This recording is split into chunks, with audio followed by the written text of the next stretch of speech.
Hello, doctors. Today what I want to do is talk about the mild traumatic brain injury space or the traumatic brain injury space. Some people like it to be the traumatic brain injury space. Some don't like the word mild traumatic brain injury. Whatever you call it, the injury space, the head injury space, the traumatic brain injury space.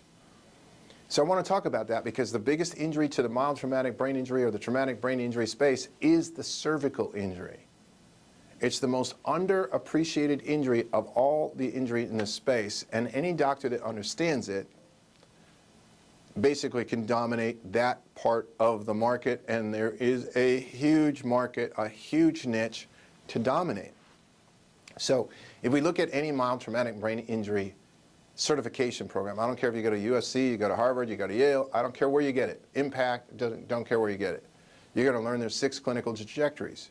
There's visual, there's balance, there's cognitive, there's behavioral, there's headaches, and then there's this strange thing called the cervical profile. And what is the cervical profile? Upper cervical injury. That's exactly what it is, but it's not taught. Well, what are the referral mechanisms for the cervical profile? Send out to a physical therapist and have them rehab the neck. Horrible what's understood about it. Now, why is it horrible for somebody like me, who is the CEO of a spinal ligament injury testing company that tests for spinal instability, a medical company that does that? A doctor like me who's trying to standardize spinal injury workups and going, there's only 3 injuries there: bone, excessive motion, and disc herniation. And the excessive motion causing spinal instability is very problematic. It's very problematic in the mild traumatic brain injury space. Anybody that has a condition that seems like it's not abating, it seems like it's not getting better. If you think, I'm good, I'm going in and I'm getting visual exercises and I'm getting balance exercises, but it's not really improving. It's not improving my headaches. I've had diagnosed a mild traumatic brain injury and it's not improving, the conditions are not improving, you have generally a cervical condition there. And you're operating with a doctor that doesn't fully understand it. And if you don't fully understand it, you're certainly not going to fully understand what to do with it. And if you don't fully understand what to do with it, there's no way anybody could be convinced that you're going to get great results with it. This area of the injury space is so wide open and it's so needed. So needed. I mean, people are running around with absolute false information on this particular condition, and they're piecemealing it. They're either getting the brain addressed and oftentimes they're getting general cervical spine addressed, but they're not getting the specifics addressed. And that is a major problem. Anyone in the market that has chronic pain, chronic low back pain, chronic neck pain, chronic headaches, chronic balance difficulties, chronic TBI symptoms that are not abating generally has a spinal ligament injury. And it's gone undetected, and the doctor that's basically treating it doesn't know it's there and is not sure what to do with it. All you have to do is check it out. I run Spinal Kinetics.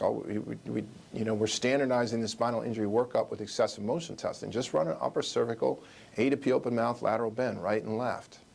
Doesn't need to be done with DMX. No, it does not. It can be done every day. We see it being done with great doctors across the country with great digital x-ray. You take a flexion extension. What does your C2, C3 look like? What does your C3, C4 look like? What does the upper cervical spine look like? It's a very important area of the spine neurologically. And so the more that you understand it, and the more, like I could go in, when I go in to talk to neurologists or anybody that's in the traumatic brain injury space, it's a really easy conversation. Because I am an expert. I understand the upper cervical injury. What are you going to upper cervical injure?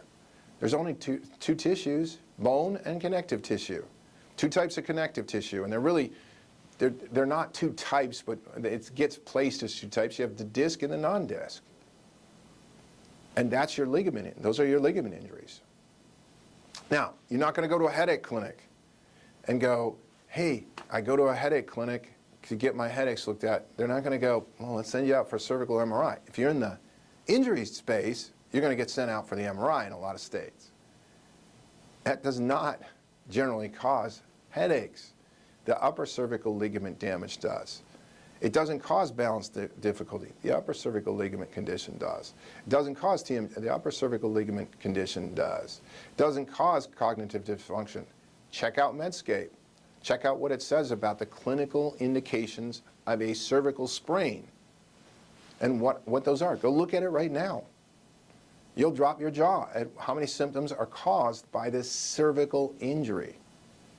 And so the more you understand this upper cervical injury, the better off you are, but more importantly, the better off your patients are.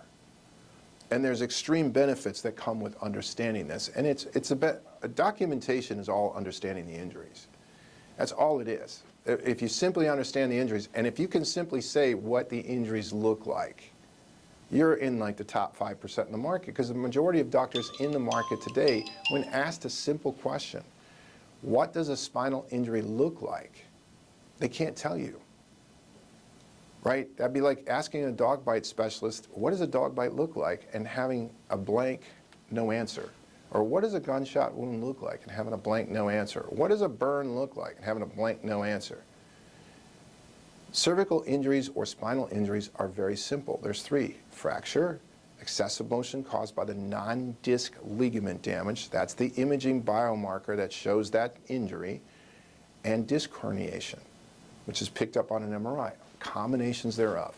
It's just that simple. So when you keep it that simple, there is positive, serious expansion for you in your practice, no matter how big, how small. You want to just stay at practice where you're just busy, fine. You want to have associates, have them. You want to have multiple clinics. I mean, the concepts I'm talking about today will be picked up. You'll see in the injury space in the next 2 to 3 years, large centralization of injury services, large providers, groups being formed, 50, 100, 500 clinics in the injury space for spinal injuries, taking advantage of what I just said to you. So I hope you, listening to this, will take advantage of it too.